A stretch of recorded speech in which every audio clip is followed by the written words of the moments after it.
kon bu la xale yi delloowaatee loxo dañuy sant kontaan jeunesse waa adhérent foofu ngeen teg seen loxo foofu la ki ngeen àndal waaja la te bu ngeen àndee moom du ngeen ko rëcc kon jërëjëf encore une fois ñi ngi lay sant ñi ngi lay sargal di nuyu la forte délégation qui représente sa xarit sa frère sa doomu ndey di docteur Pape Amadou Ndiaye mi nga xamante ne mooy PCA FONGIP sa jigéen Aram Sirla nga na le toog dendandoog Ablaye Diop mu baax mi docteur yi doon ku baax koo xam ne président rek ko yitteel nga ñëw fekk leen ci liggéey bi àndandoog ñoom di leen dollil kon tabarkàlla sotti ceeg def ci leen du ñu mën leen lu jàppale waat kontaan bu baax a baax. continuer ci turam ak santam di fédérer liñ fi boole di wax ni tey jii liñ fi boole lenn kese la ngir taxaw monsieur Babacar Pascal Dione mi nga xam ni moo fi teewal monsieur Macky Sall kon tey jii dañoo jël lépp delloo loxo ngir sa jëmm ji. ñun xamuñ dara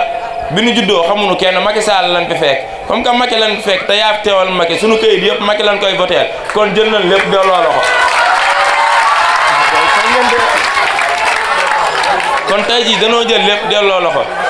di waaj nag loo xam ne dafa bari doole muy final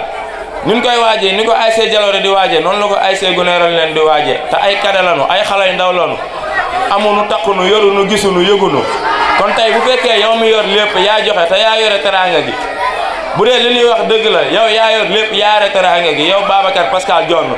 danoo bëgg nga defal nu teraanga nu waat suñu final bii ndax namuñu dara lu dul jël ko kase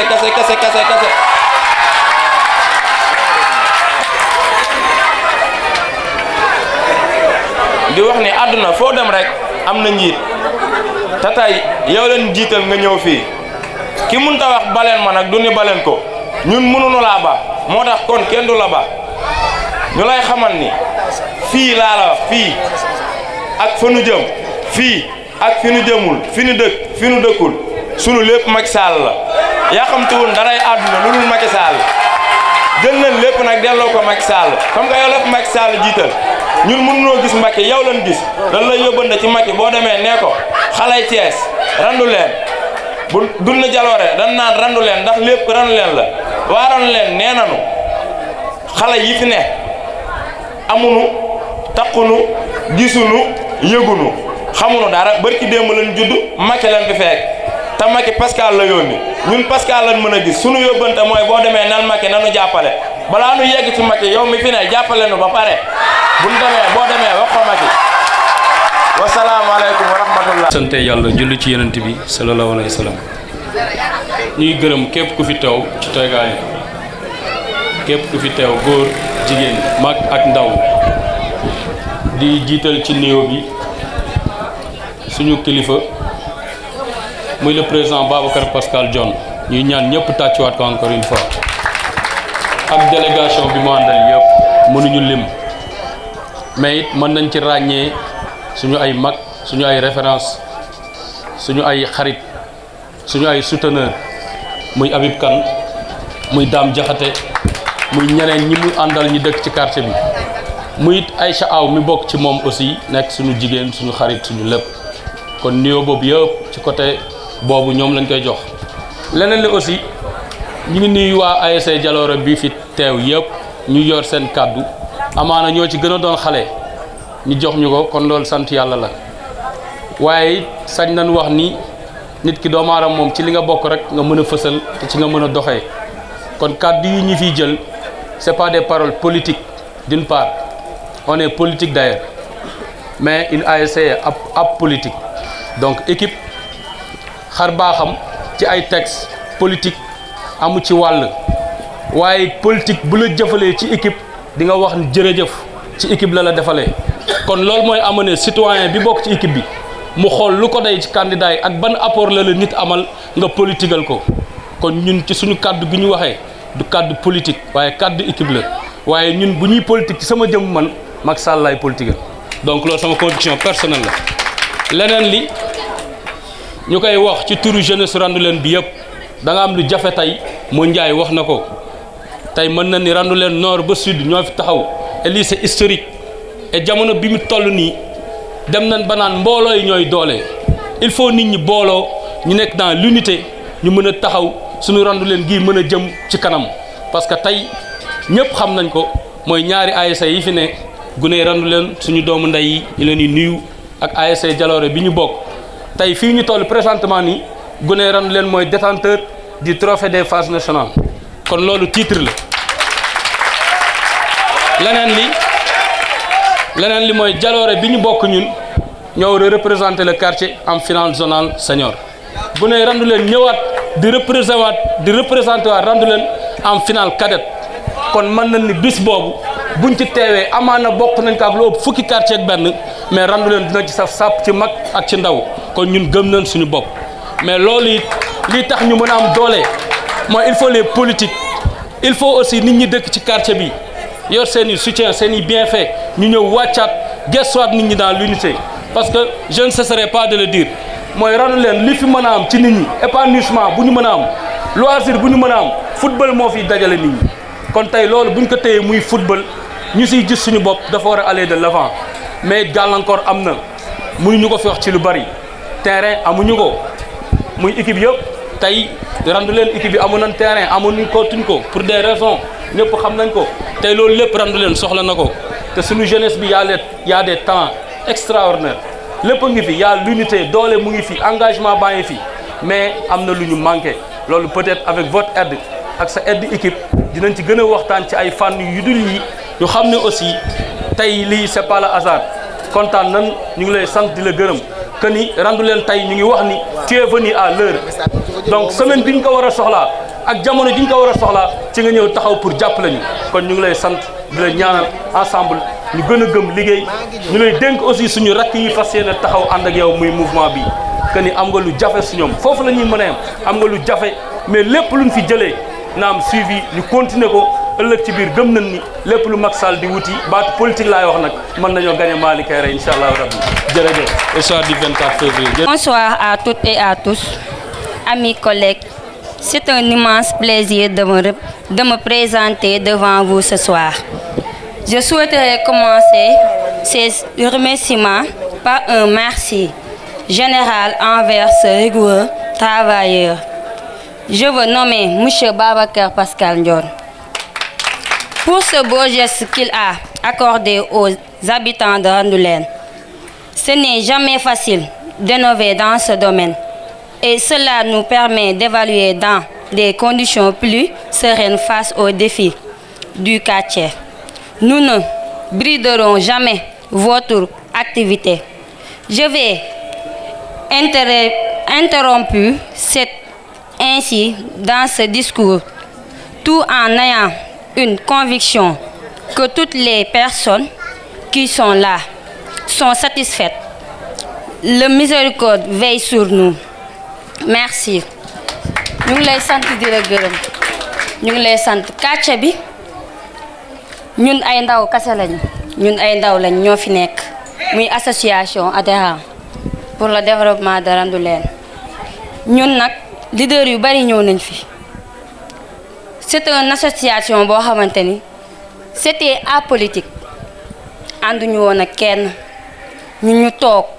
toog waxtaan ak suñu biir ànd ak suñuy yaay ak suñuy papa suñuy mag ñu waxtaan ñu xool waxtaan suñu biir ñu ne ñun war nañoo am ku ñu jàppale parce que dañuy bëgg a def ay activités développer suñu koñ mais duñ ci mën dara il faut que ñu làqatu ci ginnaaw keneen pour mën a développer suñu koñ pour cela loolu ñu waxtaan ci lañ ni pourquoi pas ñu ànd ak monsieur Babacar Pascal Ndione parce que gis nañ ñu rafet li ngay def fii ñun nag ay ndaw lañ nekk ci koñ bi bëgg ku ñu jàppale ay xale lañ fii boo gisee koñ bi yëpp ay jeunesse ñoo fi nekk yoo xamante ni dañuy jàng am seen diplôme dañuy toog amuñu emploi léegi ku ci jóg dangay dem côté bii ñii dem côté bee loolu doxalul koñ ku nekk xëcc fii ñun ñëpp ñu booloo jàpp doon benn ñu ne dañuy soqali suñu koñ loolu lañ bëgg soqali suñu koñ merci. mbooloo mi ñoo ngi nuyu ku ci nekk ci turam ak santam waaw comme ni ko sama sœur bi waxee léegi rek juste dama ci dolli leen lu ndaw rek boo gisee ñun ñu engagé wu pour ànd ak Babacar Pascal Ndione du hasard du dara mais dañu gis ni Babacar depuis le début moo ngi jàppale koñ bi Babacar am na ay actes sociaux yu mu def ci koñ bi avant que ñun ñuy décider pour ànd ak moom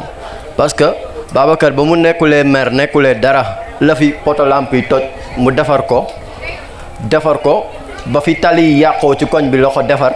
di créer fii ay carnet de santé di ko dimbalee maire yi di jàppale ASC yi kon donc kooku bu ñëwee nii nañu liggéey pour xool nan la ñuy avancer koñ bi dinañ sawar ànd ak moom parce que ba mu doonulee dara la commencé jàppale koñ bi kon dañuy ànd ak moom di liggéey pour di xalaat ni bis bu nekkee dara dina gën a sukkali Randoulène parce que ñun ay jeunes lañu comme ni ko Yacine Ndiaye waxee rek ci développement wu Randoulène la ñuy dox te moom moo ngi ci développement wu Thiès te ñun wax dëgg yàlla kuy développer Thiès lañ soxla sawar a àndal kuy développer suñu koñ d'ailleurs ñun fii koñ la boo xamante ni dafa bëri ay chômeurs te il faut ñu dox dindi ci loolu fii ci quartier bi naka la ñuy dindee ci loolu ci quartier bi ñu ànd ak koo xamante ni dinañu mën a jàppale ñu de jeunes yi continuer seen jàng mën a am ci lu ñu jàpp dimbali seen waajur yi parce que ñun loolu mooy suñu objectif franchement ñoo ngi leen di nuyu di leen sant di leen gërëm di kontaan ci. ay dawlu yi ñu jiitu di nuyu sunu kilifa yi fi nekk yépp ci quartier bi di ko commencé te sunu wasila Cheikh Mouhamadou Lamine Bara Mbacké di nuyu imam Mourad di nuyu imam Oustaz Ndiaye ñooñu ñooy sunuy kilifa fii di sant ñëpp di leen gërëm yéen waa koñ bi yéen ñëpp ci disponibilité bi ngeen am suba ba léegi ngeen toog jógu leen ndax benn jëmm muy sunu président Babacar Pascal. président foog naa man duma guddal gannaaw ba ma nuyoo sama xarit sama lépp muy monsieur Habib Kane moom mi tax mi yàlla def ba sama diggante ak yow taxaw teyit nag lépp lu war ci quartier bi loo xam ne buñ ma nee dañuy dem ci président dama naan leen dem leen ci monsieur Habib Kane da koy faj te bu ñu àggee ci saase da koy faj damaa bëgg ngeen tàcc yéen ñëpp monsieur Habib Kane ci lu baax li muy def fii ci Randoulène président ñun xale yi ñoom dañoo ne dañoo préféré que jeunes yi kese foog naa bu ñu yëgale woon ñëpp dañuy génn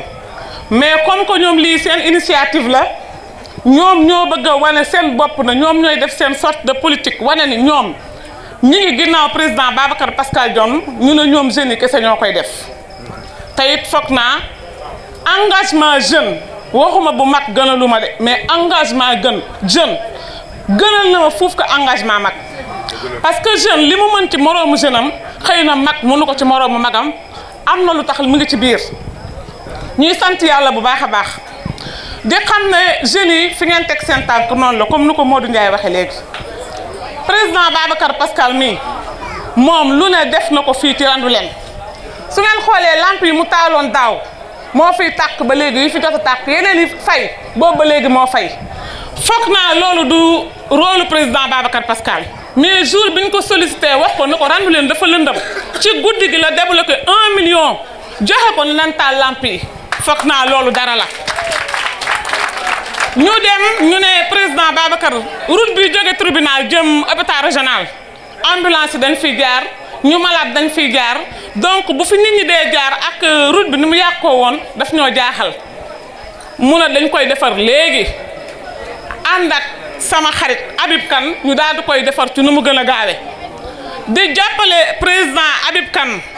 ci wàllu wér-gu-yaram foog naa fii ñu bëri ñu fi toog ci mag ak ndaw bu dee ndaw ñi seen yaay kenn ku nekk amoon nga carnet mutuel de santé boo xam ne su yàlla defoon nga tawat ci nga doon faju ci ndimbalu président Babacar Pascal la woon foog naa loolu lu baax la ñun nag bu ñuy wut koo xamante ni bii mooy leader dañuy wut leader boo xamante ni bii saa ñu ko soxlaa jot ko leader boo xamante ni heure bu quartier bi bu ko soxlaa ñu jot ko parce que ñun li may wax li ma njëkk a wax rek laay waxaat à chaque fois ñu soxla Babacar Pascal suñ ko jaaree ci man dama naan leen bu leen àgg ci moom dem leen ci Habib Kane mu def ko ci jëmm Babacar Pascal kon nag kuy wër leader kooku mooy leader président foog naa du ma guddal damay yam foofu rek man xam naa yow xam nga yàlla xam na xale yi ñu ngi ci sa kanam ñi ngi sa gannaaw ñi ngi lay jàppale jeunes yi ñoom ñoo ñëw wax ma ko de ñu ne ma lépp lu ñu mën pour ñu gagné école Mali Kaïré bii ñu ngi ci te foog naa incha allah rabbi dinañ def tout ba gagné école Mali Kaïré bii xam nga lu tax ñuy gagné école Mali Kaïré bii président parce que jeunes yi ñoom ñoo doon voté di voté ki fi nekkoon ñoom ñoo jël décision ne ki fi nekkoon bàyyi nañ ko dañuy jàppale président Babacar Pascal votel Macky Sall pour mu gagné école Mali Kaïré kon gëm naa ne école boobu dinañ ko gagné centre boobu nag dama koy faral di wax chaque jour centre bu sensible la parce que dafa am koo xamante ne dafa bokk ci ñun dëkk Randoulène di fa voté li ciy xew après du ma toog fii di ko wax parce que ñun waa Randoulène lañ xamante nañu xam nañ kooku heure suñu soxlaa bu ñëwee li muy jëflanteeg ñun su paree bu demeet ni muy deflanteeg ñun loolu xam nañ ko merewuñu kenn it nag waaye ñun ñoo jël décision suñu bopp ànd ak jeunes yi ne école Mali Kaïré bi ñoo ko moom ñoo fay voté te fas yéene koo gagné wasalaam. sama waa gox waa Randoulène maa ngi leen di nuyu ku ci nekk si tur ak sa sant di nuyu Babacar Pascal ak délégation bi mu àndal yëpp Dame Moussa Gueye yéen ñëpp maa ngi nuyu maire Maguette maa ngi nuyu ku ci nekk sa tur ak sa sant c'est vrai que ni li ñu wax sànq lu am solo la xam nañ ni Randoulène bu ñu jógee ci politique mag ñi ñoo ci ëpp lu ma ko mën a ñoo ci ëpp li ñu yëngatu tey fii jotaay yi ngeen toog nii mag ñee ko doon def mais tey y a que des jeunes xaw ma s'il y a yoo xam ne sont adhérents ñu ngi ci yeneen parti wala quoi que ce soit mais je vois que ni am na lu leen boole mais am lu ma gën a neex ci jotaay bi mooy bi ngeen boole li ngeen def ak gone Randoulène parce que man je le dis toujours à haute voix su waa Jalooré di wax dama ne leen man je suis pas un fils de Jalooré mais je suis un fils de Randoulène Jalooré moo nekk ci biir Randoulène gone Randoulène la bokk kon man damay ëmb bokk lépp te amul lu may nëbbu fii parce que samay rakk ak samay frère ak samay sœur rek a fi nekk kër yi ma fi dugg añ fi nelaw fi bëri na fi te du ma tàggu kenn kon yaakaar naa ni fii ma taxaw war naa fay taxaw wax Babacar man du ma wax ak ñoom parce que man li ma war sama diggante ñoom maa ngi koy def yow laay waxal yow mi ñëw ñoom ñu tànnal la seen bopp kon ñoom niñ ko waxee tànn gi nag kon ni ngeen ko waxee yéen a ko tànnal seen bopp moom mu xam ne yéen a ko tànnal seen bopp mu jël temps amam mën-mënam ñëw pour partager ko yéen mais nag kees dafa rëy am feneen fu mu sukkandiku ci yeneen branche yoo xam ne ils sont dans les différents quartiers lu mu def fi def ko ci beneen koñ rek waa koñ yooyu gis seen bopp kon nag il faut que ñun ñëpp ñu ànd ak moom ci lenn mooy maanaam li muy am ñu xam ne 58 quartiers yi ko moom Randoulène moom waaye nañ fexe ku ci nekk mu fexee moom mu teg ci loxoom ba nga xam ne ngeen xam fi ngeen jëm moom lenn ñoru ko lu dul Macky Sall mouvement bi mu créé mouvement dooleel Macky Sall su fi Macky Sall nekkul tey soxlawul leneen créé bokkul ak ki créé mouvement topp suba di dem rek kon mouvement boobu nag Macky Sall la ko ñor te mouvement boobu Macky Sall dafa war a dem élection présidentielle mu yaakaar leen ci yéen yi nga xamante ni yéen a gën a naqaree génne pour voter te yéen a war a tax gars yi gagné mun leen kaa leen ngeen génn ngeen jàppale ma Macky Sall gagné au premier tour te kooku am na ci yéen waa Randoulène am ngeen ci une part de responsabilité dama ne kees yëpp bu ñu génnee dajale ngeen voté fépp yéen ngeen génn gagné école Mali Kaïré Babacar Pascal jàpp leen ni Babacar Pascal gagné na Sénégal et wan na leen ko élection yi passé def na fi loo xamante ni ñëpp xam nañ ni école Mali Kaïré bi ñuy voté benn leader fi nekk mu nekk dans l'opposition muy Idriss Seck amul parti pouvoir amul parti opposition amul kenn moom rek a fi nekk daaw bi ñu def élection yi moom moo fi ñëw jàppale waa Randoulène taalal leen seeni lamp jàppale ASC yi jàppale jigéen di financement yi may leen ay carnet mutuel à travers ma personne daan nañ leen ñëw jàppale ma te effectivement jàppale ngeen ko parce que Idriss Seck mu ngi doon rawee ay 2000 voix bii ba mu rawee 500 voix kon ça se voit que ni participer ngeen ci liggéey boobu loolu nag la ñu bëgg mu dëgg li koy dëggal mooy ba mu ñuy gagné ci 500 voix yooyu peut-être y avait l'appui des autres leaders tels que Thierno Alassane Sall tel que Khalifa Sall élection présidentielle yi mën naa bañ a demee noonu bu ma yaakaaree ne la mu andi woon ak yéen la ngeen indi woon boolewaat ngeen ko je pense que ni il y aura résultat bu baax dina am fii incha allahu karim wasalaam vraiment yooyu laa amoon kàddu yu may wax maa ngi leen di remercier. moo ñëw seet suñu di remercier encore waa koñ bi yëpp ndax lii dafa yombul quoi mooy woote ñu wuy si la di remercier encore sama waa mouvement adhérent ñoom ñi nga xam ni tooguñu seetaan ñu fii benn yoon li may wax nag du bari mais Randoulène monsieur le président dafa doon quartier boo xam ni quartier bu metti la ñun xam nañ ni que école bii di école Mari Kaïra xam nañ ñu bu baax lu mu jaral monsieur le président Macky Sall te koñ bi fii nii ñun ñoo fi dëkk ni ko Petit waxee kuñ fi fekk gañe ñun la neex ñun ñoo la voteel kon ku fiy gañe fii ñun ñoo lay voteel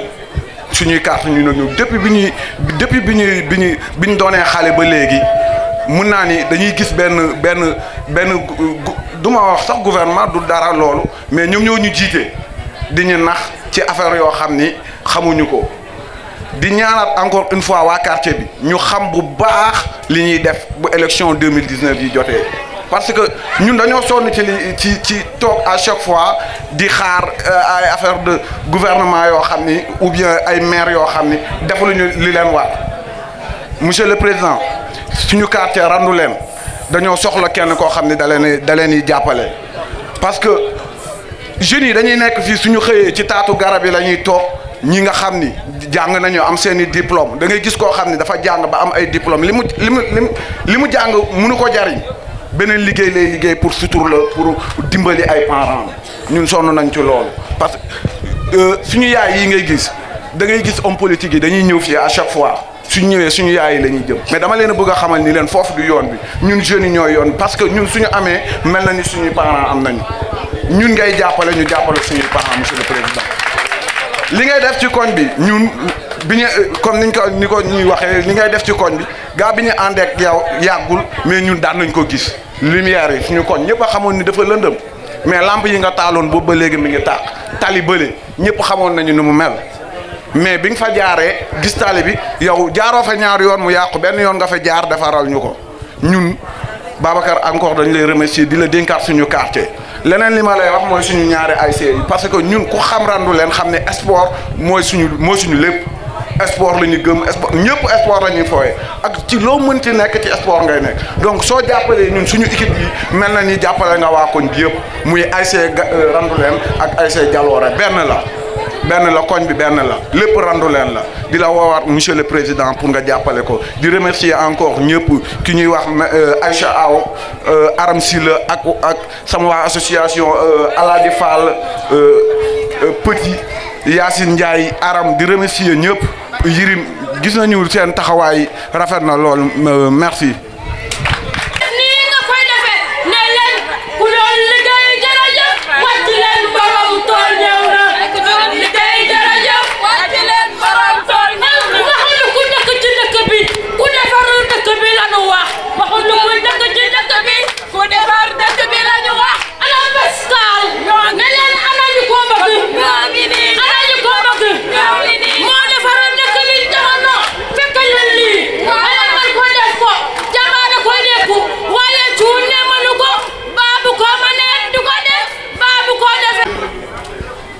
jeunes yi nga xam ni bi ñu defee seen analyse politique te jël décision dugg ci biir terrain politique yore benn association bu ñu tuddee adhérent association pour le développement de Randoulène ñoom ci seen bopp à travers sama sœur Aïcha Aw ñoo def appel woo ma ñëw fekk si leen ñu waxtaan bi ñu waxtaanee sunu kàddu yi ànd ñu jël décision rallier le mouvement Doolil Macky kon yéen waa adhérents tous les membres et les responsables maa ngi leen di nuyu maa ngi nuyu sama rak di sama xarit ñépp xam sunu diggante muy Habib Kane le président du réseau pour le développement de la région de Thiès su ma nuyoo Habib nag nuyu naa Aïcha Aw mi nga xam ni mooy son bras droit nuyu tous les membres du bureau du réseau nuyu tous les représentants des mouvements qui ont adhéré au réseau pour le développement de la région de Thiès maa ngi nuyu sama benn góor boo xam ni nijaay la ci man nekk un communicateur hors pair ñuy daje ay yooni yoon ci ay événements muy Baye Cheikh Thioune mi toog dafa dégg rek ni man dinaa fi ñëw mu toog ne dina ma xaar ba heure bii kon Baye Cheikh maa ngi lay nuyu di la sant di la gërëm di la yóbbante nuyoo nag ci ki nga xam ni ñoo ko bokk muy sama sëriñ di sama kilifa muy sëriñ Assane Kane Nasrou ñu fay daje tout le temps maa ngi nuyu sama rakk joo xam ni dëgg la bokkul ci mouvement Doolil Macky ñu bëri sax dañoo defee ni ci la bokk mais ak mbaaxam ak bëgg a jàppale Macky Sall tax na ba mu am man relation particulière muy Birane Mbaye nekk un jeune boo xam ni lu demale Macky Sall kanam rek moo ko ñor ma koy remercier bu baax a baax di bëgg a yëkkati nag ay kàddu yoo xam ni dama bëgg ñu déglu ma ak xel parce que période bii ñu toll dafa nekk une période très sensible ñu nekk dëdmal ay élection di élection présidentielle war a am le 24 février bii di ñëw ñu nekk au mois de novembre décembre janvier février ñëw kon période bu doy waar la période bu sensible la sama kàddu fi ma koy njëkk a teg day nekk un discours d'apaisement du climat politique parce que nag fii ñu nekk di Randoulène ñépp xam nañ ni c'est le fief de l'opposition du ma tudd tur du ma tudd parti mais xam ngeen ni coalition Benno Bokk Yaakaar mësagul gagné fii ci Randoulène parce que Randoulène centre de vote bi fi nekk mooy centre Malick Kayré saa yu ñu limee xob yi li ñuy constaté mooy opposition mooy gagné te naka jekk ñi nekk au pouvoir dañ ko doon nangu parce que loolu mooy démocratie fii ñu jëm tamit dama bëgg démocratie boobu nga xam ni moom la ñépp gëm waa Randoulène doon benn ñi nekk parti opposition ñi nekk parti au pouvoir dama bëgg ñu rafetal liggéey bi ñu dem ci élection ci jàmm nit ñi mën a voter ci jàmm kenn ku nekk am liberté wu voter ki la neex parce que quartier bi benn la te ñoo bokk ndey ak baay kenn ku nekk nag am nga liberté nga far ak ki nga bëgg man miy wax ak yéen nag ragal péete day xañee wërsëg man Macky Sall lay liggéeyal moom lay jàppale looloo tax ma créer le mouvement Doolil Macky loolu defe naa lu leer la créé wu ma ko pour wut ay poste wala leneen mais dama gëm ni politique bi Macky Sall teg buñ ko jàppalee dina jëmale Sénégal kanam indi na fi benn plan boo xam ni ñi jàng xool plan bi xam nañu ne lii bu ñu ko appliqué ci diiru ñaari mandat yi ñuy ñaanal Macky Sall Sénégal dina nekk un pays émergent émergence bi gën a yokku nag ñuy gën a jege l'année 2035 bi nga xam mooy année butoir pour ce plan Sénégal émergent Randoulène nag man dama fi am yaakaar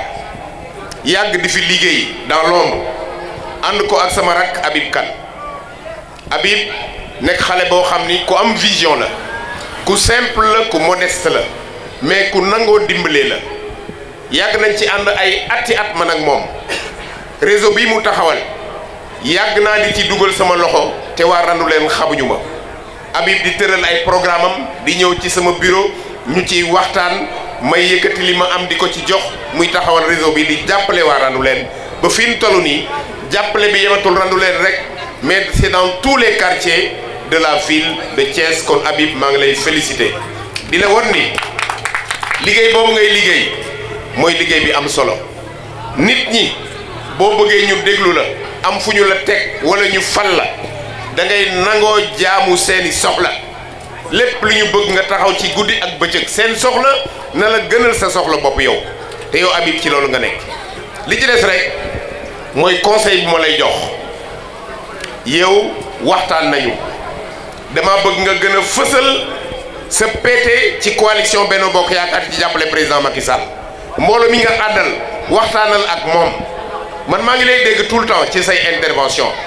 ngay wax ni réseau bii ma yor man te opposé wu parce que développement la ñu wootee te kiy développé mooy ki yore réew mi kon boo àndee ki yore réew mi développement boobu ngay ñaan dafay gën a gaaw loolu moo tax ma lay invité yaa ngi ci naam mais nga gën a fësal sa péete ci wetu président Macky Sall loolu lu ci am solo la samay nuyoo dama koy wax te jeexagul maa ngi nuyu délégation bi nga xam ni moom la docteur Ndiaye sama xarit yónnee di leen sant di leen gërëm bëgg a taxaw foofu tuuti def benn invite bu may adressé aux responsables de la coalition Benno Bokk Yaakaar ñu ngi ci période pré-campagne tey mouvement Dolil Macky moo woote fii Randoulène ñëw wuyu si ay jeunes yoo xam ni mus ñoo engagé wu ci politique te jël décision engagé wu li ma bëgg mooy ñi nga xam ni ñu ngi ci coalition Benno Bokk Yaakaar nañu xalaat ay organisation yoo xam ni ñun ñëpp ñoo koy bokk ay organisation yoo xam ni moo xam meeting lay doon wala lu mën a doon nañ ko organiser ci turu coalition Benno Bokk Yaakaar ci biir Randoulène par exemple nitu docteur Ndiaye yi ñëw nitu Pascal yi ñëw nitu Abdou Mbow yi ñëw nitu keneen ñëw ñun ñëpp ñu boole suñu doole defandoo loo xam ni ñëpp dañuy xam ni ñii Macky Sall la ñuy jàppale ñoo koy liggéeyal fii ci Randoulène loolu bu ñu ko defee Randoulène def ko ci yeneen quartier dinañ won population ni ñi nga xam ni ñooy jàppale président Macky Sall benn lañu ils sont unis ils sont soudés derrière leur candidat le président Macky Sall ginnaaw kàddu nuyoo yooyu nag dama bëgg a gërëm bu baax nag ñi nga xam ni ñoo jël décision fekk si ma ci langue politique ñu liggéey politique nag doon loo xam ni lu metti la parce que déjà choix bi ngeen def choix bu yombul la xam naa ko parce que vous aviez l'embarras du choix responsable yi bëri nañ ci Thiès ñi ma ci ëpp njëriñ sax jombul ñu ngi fi am na ñoo xam ne yor nañ ndombal tànk yu ma yorul mais loolu yëpp xoolu leen ko da ngeen a xool action yi may def fii ci Randoulène ngeen wax ni kii nga xam ne mi ngi jéem te ñun jeunes yi àndaguñu ak moom muy jéem ci quartier bi bu ñu àndee ak moom dina gën a sawar dina gën a am ndëgërlaay pour gën a liggéey fii ci Randoulène wax ngeen dëgg jël naa engagement boobu parce que yéen jeunes yi nag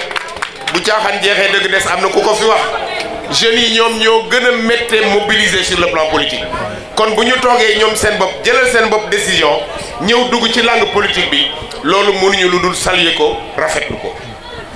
dégg naa fi ay waxtaan yi nga xam ni ñoo représenté ñaari ASC yi fi nekk di ASC Jalooré ak ASC Goney Randoulène on m'a soufflé tout de suite ko ñoom ñaar ñëpp dem nañu final bi may ñëw indi naa benn jeu de maillot dama ko prévoiroon pour ASC Goney Randoulène dinaa ko joxe mais beneen ASC bi fileeg 2-3 jours dinaa leen jox jeu de maillot muy ñaari jeu de maillot jël naa engagement ci seen jouru final fi ngeen di defee regroupement ñëpp xam nañ ne dafa bëri ay frais dinaa dugal sama loxo ci les frais de regroupement jour yi nga xam ne ci ngeen war a dem final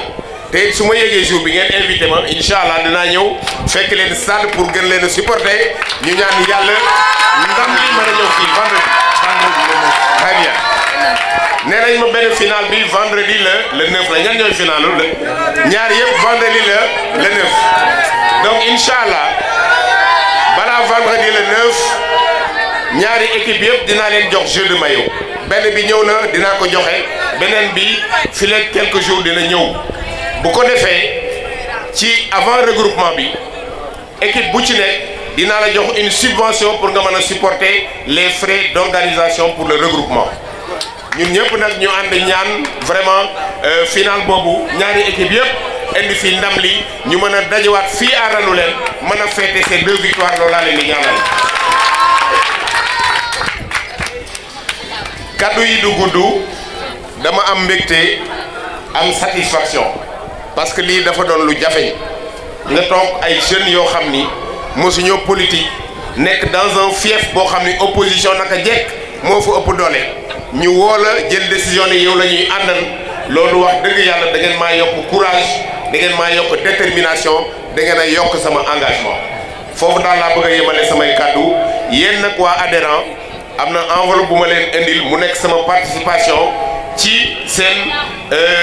association bi ngeen def ko ci seen caisse di ci liggéey jël naa engagement également désormais bépp activité bu ngeen di def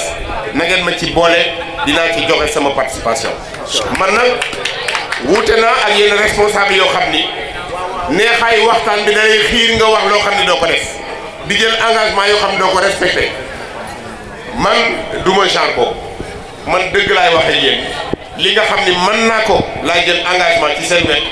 leneen lu ma mënul te mu nekk doléance su quartier bi nangu naa sol sama dàll di ci dox di ci wax bu mu sotti bu sottee ñu xam ni yàllaa ko sotti parce que nag politicien moom dafa war a prôner ay valeurs fexe ba bu ëllëgee koo dajeel ci mbedd mi doo rus doo sëgg loolu pour man c'est très important mais jàppale ni daal jël naa engagement désormais nekk ci seen wet di leen jàppale. journalistes yi ñoo ma soufflé léegi ne naa def benn petit discours en français pour résumer un peu li nga xam ni wax naa ko ci wolof.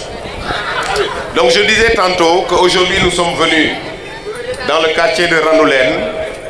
répondre à une invitation politique. L'invitation des jeunes du quartier qui se sont organisés en association appelée Adhérents, l'association pour le développement de Randoulène. Ce sont ces jeunes qui ont fait appel à moi, à travers ma sœur Aïcha Aou, ici présente, que je félicite et que je remercie. Donc ces jeunes ont fait appel à moi et sont venus me dire qu'ils ont décidé de me rejoindre dans le mouvement Dolil Macky pour travailler pour la réélection du président Macky Sall au premier tour. Et ça, c'est un motif de satisfaction. Cette décision qu'ils ont prise m'a ragaillardi, m'a donné davantage de courage et de volonté pour travailler à la réélection du président Macky Sall. Tout à l'heure en Wolof, j'ai fait un plaidoyer d'apaisement de l'espace politique pour inviter tous les responsables, aussi bien à Thiès que dans les autres villes, véritablement de calmer le jeu politique, de porter un discours d'apaisement. Parce que le Sénégal est un pays de démocratie. Ce n'est pas la première fois que nous allons organiser des élections. Nous avons organisé des élections à maintes reprises et dans la paix et la concorde. Celui qui sera le président du Sénégal, Dieu l'a déjà décidé. Et Inch'Allah, mon souhait en tout cas, c'est que ce soit le président Macky Sall. Et je travaillerai d'arrache-pied pour que ce président-là soit réélu au soir du 24 février et au premier tour. Et je remercie cette association qui a décidé de venir me rejoindre dans le camp politique pour travailler à mes côtés à cette réélection du président Macky Sall. J'ai dit tout à l'heure que les deux ASC du quartier, l'ASC Dialéreux et l'ASC Goney Randoulène, toutes les deux ASC vont en finale le vendredi 9. J'ai pris l'engagement d'équiper ces deux ASC, chacune avec un jeu de maillot, et je vais également participer aux frais de mobilisation et d'organisation le jour de la finale. Je serai à vos côtés et Inch'Allah, je serai au terrain pour vous supporter et je ferai tout, je prierai Dieu pour que vraiment ces deux trophées-là viennent ici à Randoulène et qu'on revienne ici les fêter ensemble. Je vous remercie.